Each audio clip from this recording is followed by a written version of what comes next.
Honor is gearing up to launch its Magic 6 Ultimate and Magic 6 RSR Porsche design flagships on March 18th, new batch of renders showcasing their design in ink rock black and sky purple colors.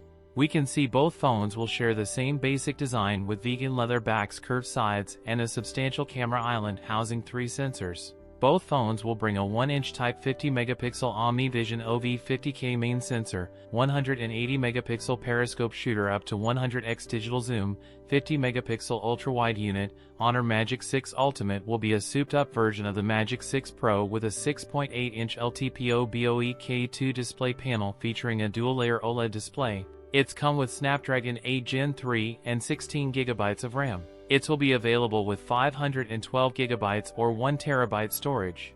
The device is also expected to feature a 5600 mAh battery with 80W wired and 66W wireless charging.